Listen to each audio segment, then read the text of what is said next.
하나님의 말씀은 사도행전 10장 1절에서 8절의 말씀입니다. 신약성경 203면에 있습니다. 사도행전 10장 1절에서 8절의 말씀입니다. 가이사랴에 고넬료라 하는 사람이 있으니 이달랴야 부대라 하는 군대의 백부장이라. 그가 경건하여 온 지방과 더불어 하나님을 경외하며 백성을 많이 구제하고 하나님께 항상 기도하더니, 하루는 제9시쯤 되어 환상 중에 밝기 봄에 하나님의 사자가 들어와 이르되 고넬료야 하니, 고넬료가 주목하여 보고 두려워 이르되 주여 무슨 일이니까? 전사가 이르되 내 기도와 구제가 하나님 앞에 상달되어 기억하신 바가 되었으니 내가 지금 사람들을 욥바에 보내어 베드로라 하는 시몬을 청하라. 그는 무두장이 시몬의 집에 유숙하니 그 집은 해변에 있다 하더라. 마침 말하던 천사가 떠나매 고넬료가 집안 하인들과 부하 가운데 경건한 사람 하나를 불러 이 일을 다 이루고 욥바로 보내니라. 아멘. 함께 하시는 하나님을 믿음으로 세상에서 하나님 영광 드러내는 삶이 되기를 기도하고 축복합니다. 하나님의 선하심이 우리 교회를 통하여 세상에 더욱 널리 퍼지기를 소망합니다. 우리나라 역사에서 가장 가혹한 신분 차별 대우를 받은 사람은 조선시대의 백정들일 것입니다. 백정은 소나 말을 도살하는 유목민의 후예로서 유랑에 익숙하여 농사를 중심으로 하던 사회에 쉽게 적응하지 못했다고 합니다. 조선시대 백정은 신분적으로 천민이어서 기본적으로 국가에 대한 각종 부담이 없었습니다. 그러나 엄청난 차별을 받았다고 합니다. 돈이 아무리 많아도 기와집에서 사는 것이 금지되었다고 합니다. 비단 옷도 심지어 집신도 신을 수가 없었고 장가든 남자라도 상투를 틀 수 없었습니다. 백정에게 시집가는 여자는 가마 대신 널판지를 타고 가야 했다고 합니다.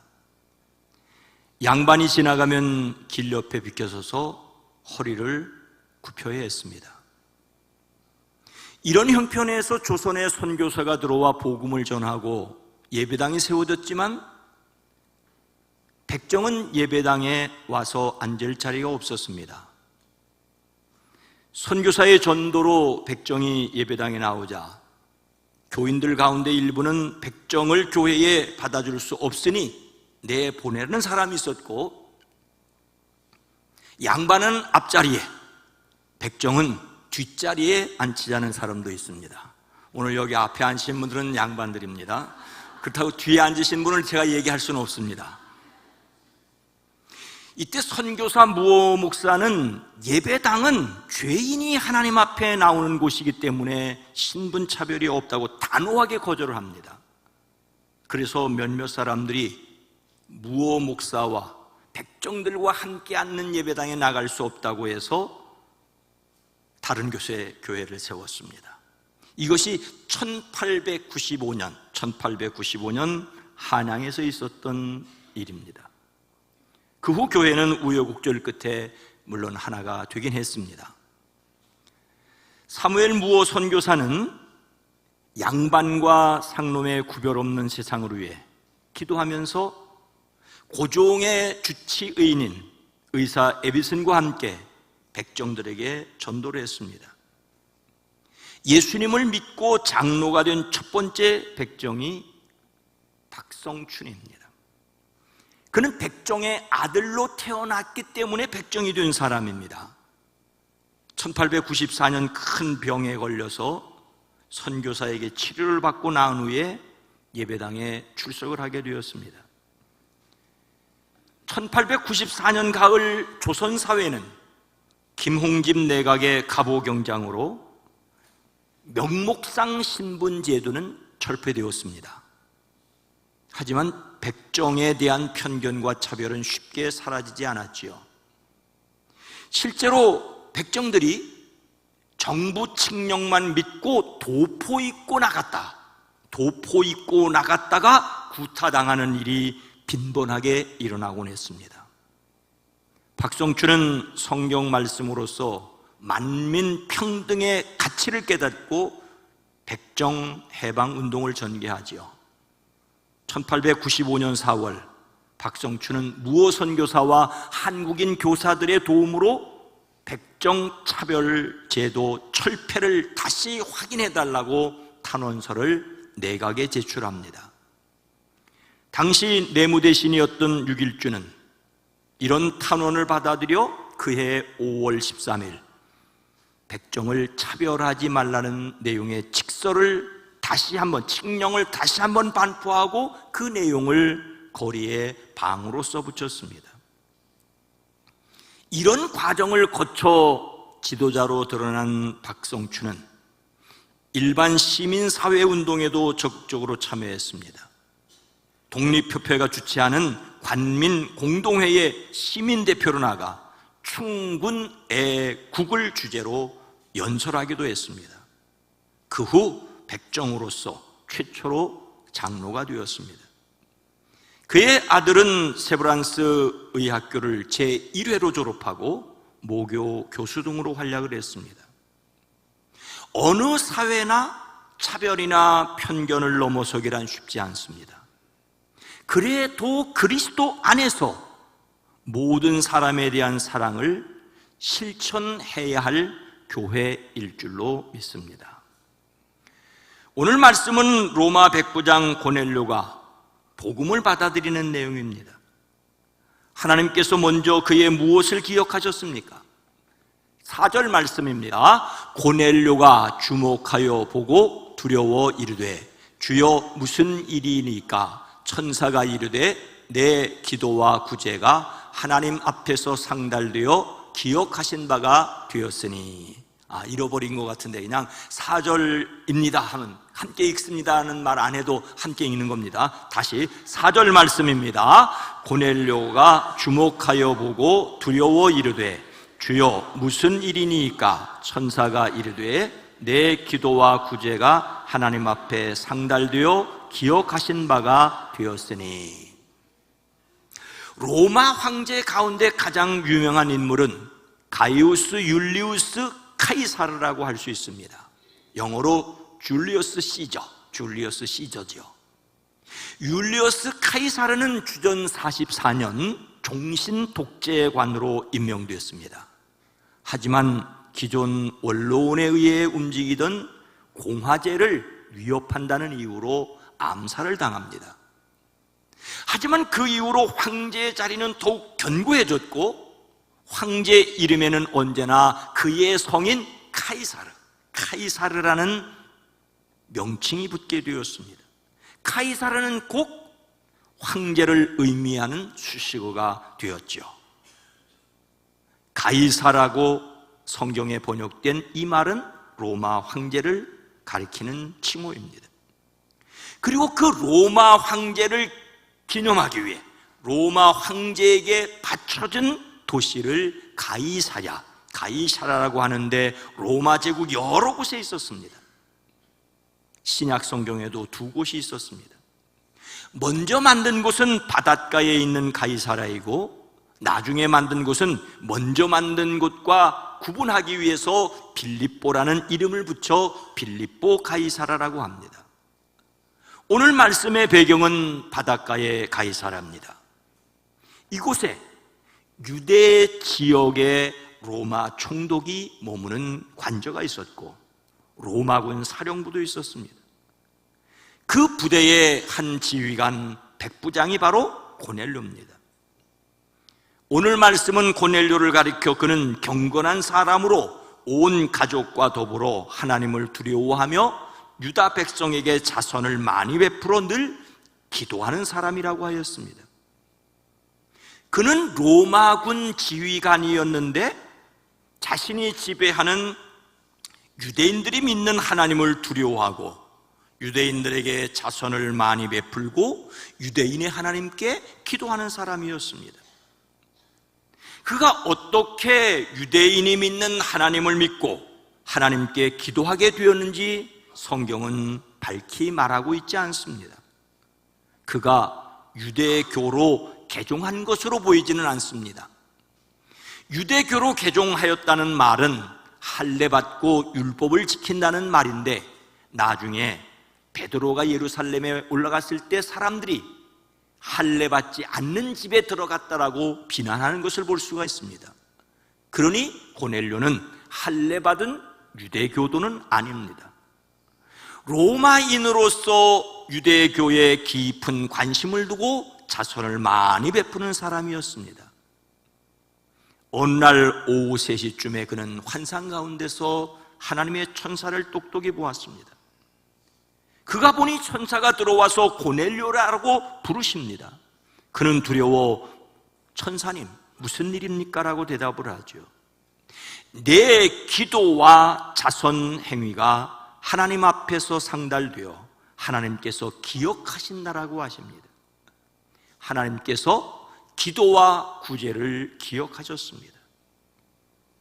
하나님은 우주를 만드신 분이니 우주보다 더 크십니다. 우리는 천지 만물을 만드신 하나님께서 모든 나라, 모든 사람 다스림을 믿습니다. 사람의 모든 선행과 악행을 기억하십니다. 예수님께서 말씀하시기를 또 누구든지 제자의 이름으로 이 작은 자 한 아이에게 냉수 한 그릇이라도 주는 자는 그 상을 결단코 잃지 않을 것이라고 말씀하셨습니다. 요한계시록은 에베소 교회에 주시는 말씀을 통하여 내가 내 행위와 수고와 내 인내를 안다고 하셨습니다. 두아디라 교회에 주시는 말씀을 통하여 내가 내 사업과 사랑과 믿음과 섬김과 인내를 안다고 말씀하십니다. 또 내가 너희 각 사람의 행위대로 갚아주리라고 하십니다. 하나님은 사람의 모든 행위를 기억하시고 갚아주십니다. 그러나 자신의 행위를 통하여 하나님의 자녀가 되고 영원한 천국에 들어갈 수 있는 사람은 없습니다. 성경은 의인은 없나니 하나도 없다라고 하십니다. 자신의 행위로 하나님 앞에서 의롭다고 인정받을 사람은 아무도 없습니다. 우리는 인간의 고귀함과 천박함을 함께 인정해야 합니다. 고귀한 사람 따로 있고 천박한 사람 따로 있다는 말이 아닙니다. 한 인간 안에 누구나 신분이나 종교나 국적이나 등등의 차별 없이 생명을 가졌다는 것만으로도 고귀합니다. 근데 그렇게 고귀한 생명을 가진 사람에게 또한 지나치게 가벼움이 함께 있습니다. 이것을 철저하게 깨달았던 한 사람, 바울의 마음은 하나님께서 로마 교회에 이렇게 하신 말씀에 들어 있습니다. 오호라 나는 곤고한 사람이로다. 이 사망의 몸에서 누가 나를 건져내랴. 그는 내가 하는 일을 도무지 알 수가 없습니다. 내가 해야 하겠다고 하는 일은 하지 않고 도리어 해서는 안 된다고 생각했던 일을 하고 있으니 말입니다라고 하였습니다. 하지만 놀라운 것은 이런 글을 하나님께서는 처음부터 보고 계셨습니다. 그가 예수님을 믿는 사람들을 박해하고 더 많이 찾아 죽이려는 것을 보고 계셨습니다. 그가 예수님 믿는 사람을 잡아오려고 다메섹으로 갈 때 하늘에서 둘러 비추는 빛으로 그를 찾아오셨습니다. 그리고 그에게 예수님을 그리스도로 믿고 그 사실을 전도하게 하셨습니다. 로마군 백부장 고넬료는 유대인들에게 친절을 베풀고 선행하는 사람이었습니다. 심지어 유대인의 하나님께 기도까지 하는 사람이었습니다. 그의 기도와 구제를 하나님이 기억하셨습니다. 그의 기도와 구제는 기념할 만한 것이라고 칭찬까지 해주셨습니다. 하지만 그에게 더 필요한 것이 있었습니다. 그것이 무엇이겠습니까? 고넬료의 기도와 구제를 기억하시고 그에게 천사를 보내 말씀하시는 하나님은 그에게 어떻게 하라고 하십니까? 5절 말씀입니다. 내가 지금 사람들을 요바에 보내어 베드로라 하는 시몬을 청하라. 고넬료는 자기에게 말하는 천사의 말을 듣고 천사가 떠나자마자 행동하였습니다. 하인 2사람과 자기 부한 가운데 경건한 병사 하나를 불러 모든 일을 이야기해주고 그들을 요바로 보냈습니다.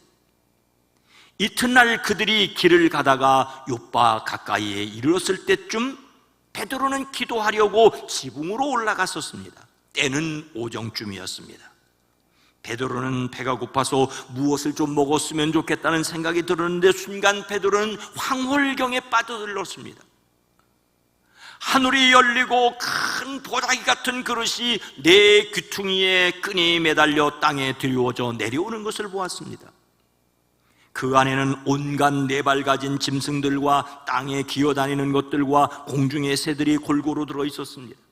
그리고 베드로야 일어나 잡아먹으라는 음성이 들려왔습니다. 하지만 그는 주님 절대로 그럴 수 없습니다. 나는 속되고 부정한 것은 한 번도 먹은 적이 없습니다. 그랬더니 2번째 음성이 들려오기를 하나님께서 깨끗하게 하신 것을 속되다고 하지 말라고 말씀하십니다. 유대인 베드로는 로마인을 속되다고 생각했는데 그렇게 하지 말라고 말씀하십니다. 이런 일이 3번이 있고 그 그릇은 갑자기 하늘로 들려 올라갔습니다. 베드로가 자기가 본 환상이 도대체 무슨 뜻일까 속으로 어리둥절하고 있을 때 고넬료가 보낸 사람들이 찾아왔습니다. 성령님께서는 베드로에게 보아라, 3사람이 너를 찾고 있다. 일어나 내려가라. 의심하지 말고 함께 가거라. 근데 여러분, 고넬료에게 요바의 베드로를 가이사라로 청하라는 이유가 무엇이겠습니까? 청하라는 말은 다른 곳으로 사람을 보낸다, 부르러 보낸다는 뜻입니다. 사람을 보내 베드로를 데려오라고 했습니다.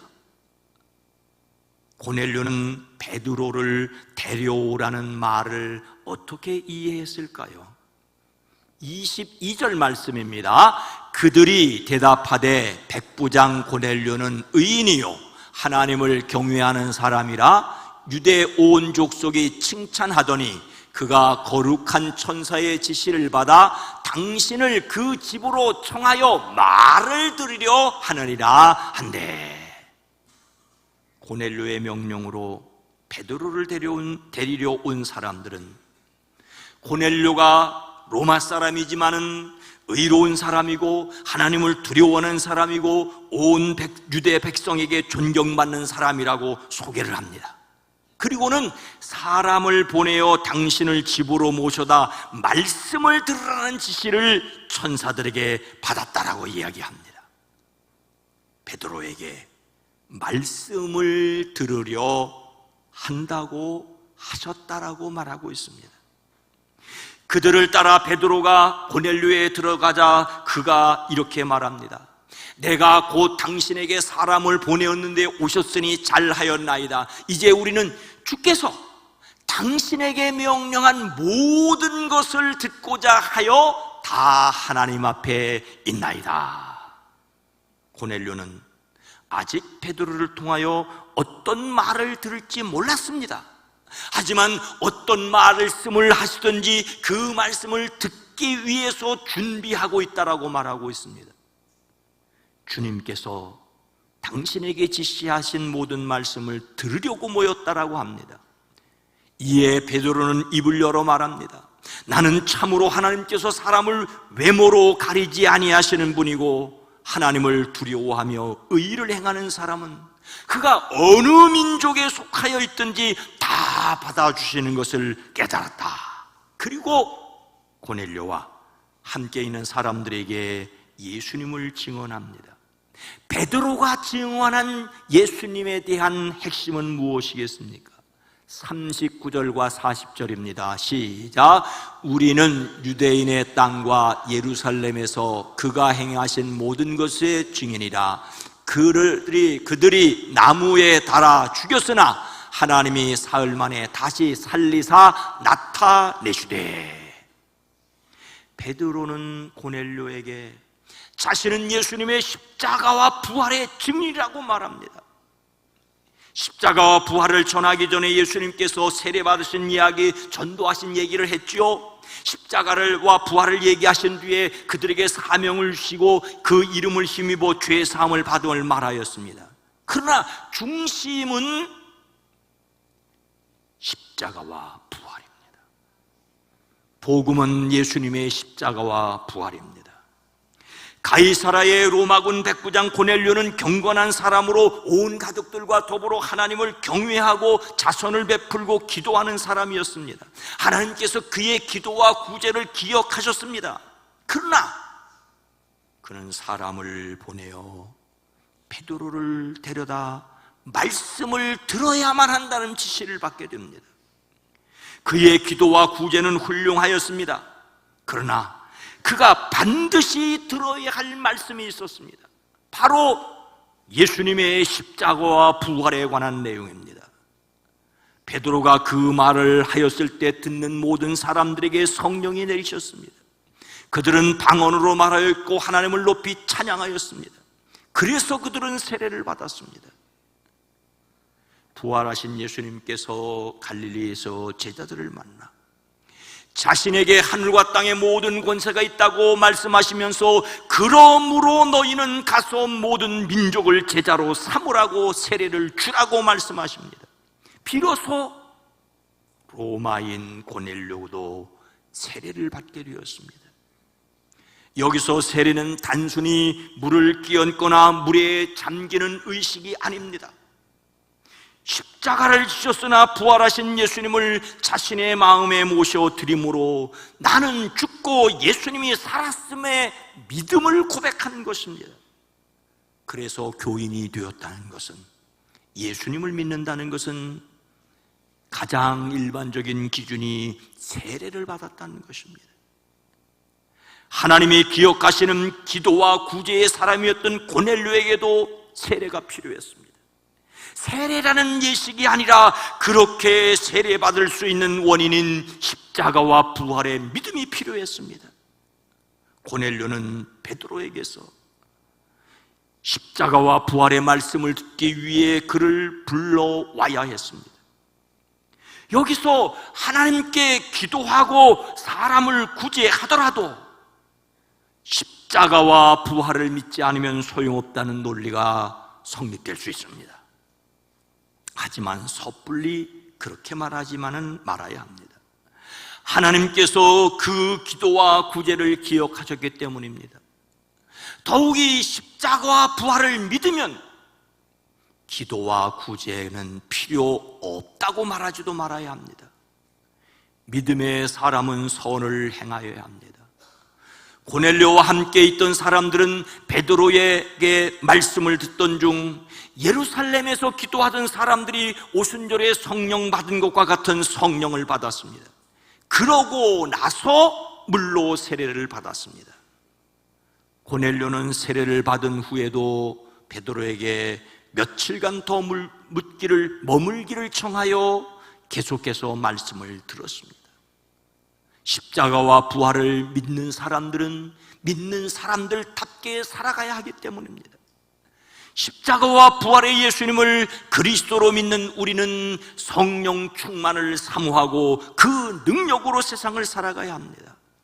선한 능력을 드러내는 그리스도인들 되기를 주의 이름으로 축복합니다. 여기에서 십자가와 부활을 믿을 뿐만 아니라 경건한 생활, 하나님을 두려워하며 사람들에게 자선을 많이 베풀며 늘 하나님께 기도하는 사람이어야 할 이유가 있습니다. 43절 말씀입니다. 그에 대하여 모든 선지자도 증언하되 그를 믿는 사람들이 다 그의 이름을 힘입어 죄의 사함을 받는다 하였느니라. 아멘. 구약의 예언자들이 오실 메시아에 관하여 선포하고 사도들이 증언한 내용을 예수 믿는 사람은 누구든지 그 이름으로 죄의 사함을 받는다는 것입니다. 예수님을 믿는다는 것은 그 이름을 부르는 것이고, 그 이름으로 기도하는 것이고, 그 이름으로 하나님을 찬양하는 것이고, 그 이름으로 설을 행하는 것입니다. 이렇게 예수님과 그 이름을 믿는 사람들은 죄 사함을 받습니다. 성경은 태어날 아기 예수님에 대하여 이렇게 예언했습니다. 아들을 낳으리니 이름을 예수라 하라. 이는 그가 자기 백성을 그들의 죄에서 구원할 자이심이라.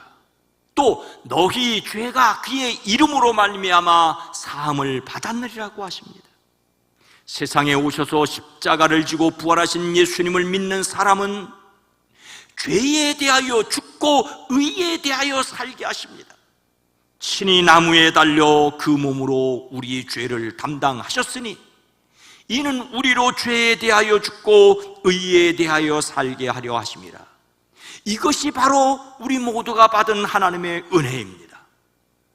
예수님을 믿음으로 하나님과 사이가 난 것은 사라지고 관계가 회복되어 하나님의 자녀가 되었습니다. 그래서 우리는 예수님 믿어서 죄 사함을 증언해야 합니다. 예수님을 믿어 하나님과 깨어진 관계, 즉 죄가 사라지고 의롭다고 인정받은 사람이 되었다는 것을 증언해야 합니다. 어떻게 증언해야 되겠습니까? 증언한다는 말은 증인이 된다는 뜻이지요.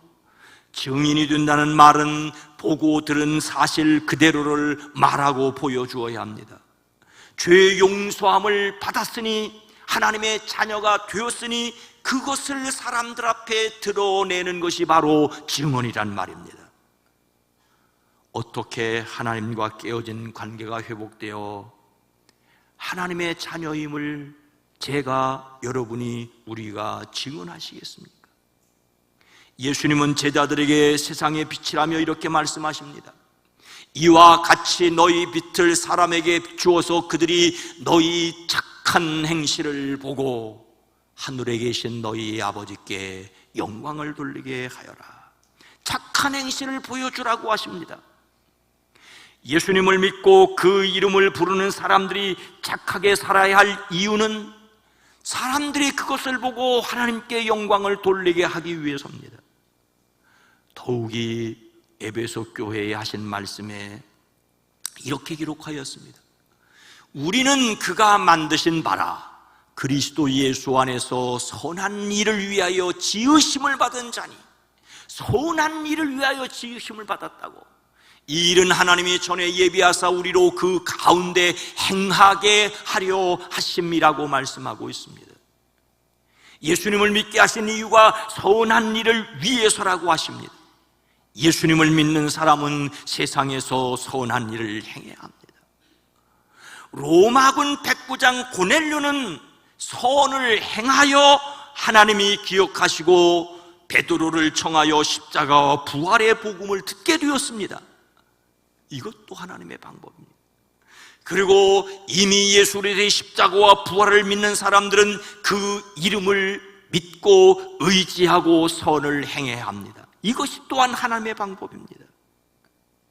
이미 예수님을 믿는 우리에게 하나님이 요구하시는 것은 예수님의 이름으로 죄의 사함을 확신하시고 하나님께 용서받은 사람이라는 것을 드러내기를 원하십니다. 그래서 예수 믿는 사람으로서 선행으로 죄의 사함을 증언해야 합니다. 사랑하는 성도 여러분, 사람들은 어느 것이 먼저인지 알 수 없을 때 닭이 먼저인지 알이 먼저인지라고 말하죠. 닭이 먼저냐 달걀이 먼저냐라는 인과관계에 대한 딜레마를 말합니다. 닭과 계란 중 어느 것이 먼저인지 논리적으로 밝히려는 문제입니다. 고대 철학자들에게 이 의문은 생명과 그 세계가 어떻게 시작되었는가 하는 의문에서 비롯되었습니다. 그러나 창조주 하나님을 믿는 사람들에게는 답이 간단합니다. 닭이 먼저입니다. 하나님이 들짐승을 그 종류대로, 집짐승도 그 종류대로 들에 사는 모든 길짐승도 그 종류대로 만드셨다라고 기록하고 있기 때문입니다. 달걀이 먼저라면은 하나님이 만드신 알을 품어 닭이 되게 하는 과정이 필요했을 것입니다. 창조자를 믿으면 해결됩니다. 사람들은 선행이 먼저냐 구원이 먼저냐를 두고 마치 닭이 먼저냐 알이 먼저냐는 비슷한 의문을 가집니다. 어떤 분들은 오직 의인은 믿음으로 말미암아 살리라 함과 같으리라는 말씀만 주장합니다.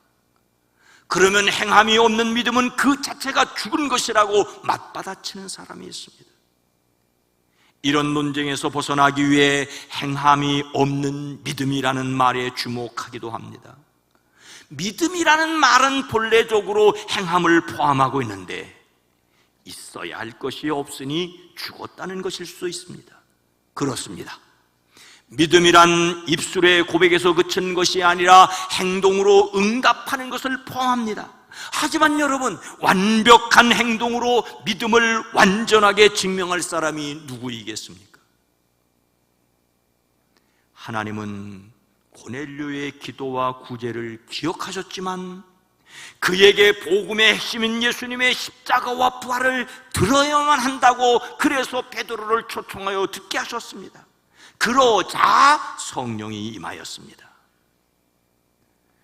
우리는 하나님을 믿지 않지만 심지어 다른 종교를 가졌다 할지라도 선을 행하려는 사람들이 예수님의 십자가와 부활을 듣게 해야 합니다. 그리고 예수님의 십자가와 부활을 믿는 우리는 선행에 힘써야 합니다. 예수님의 십자가와 부활이라는 복음을 믿기에 죄의 사함을 확신하고 세상에서 선을 행하여 하나님께 영광을 돌리는 저와 여러분 우리 교회가 되어지기를, 한국교회가 되어지기를 주의 이름으로 축원합니다. 거룩하신 하나님, 자비로우신 주님, 하나님이 부르심에는 제한이 없습니다. 심지어 예수님 믿는 사람 잡아 죽이려고 가던 사울도 부르셨습니다. 깨닫지 못하고 성경만 읽던 에티오피아의 고관을 빌립을 보내 구원하게 하셨습니다. 기도와 선행에 특별하였던 고넬료에게 베드로를 불러 말씀을 듣게 하셨습니다. 그러나 주님, 이미 예수를 믿고 십자가와 부활을 믿는 우리들에게 선을 행하여 하나님께 영광을 돌릴 수 있는 지혜를 더하여 주시옵소서. 예수님의 이름으로 간절히 기도드리옵나이다. 아멘.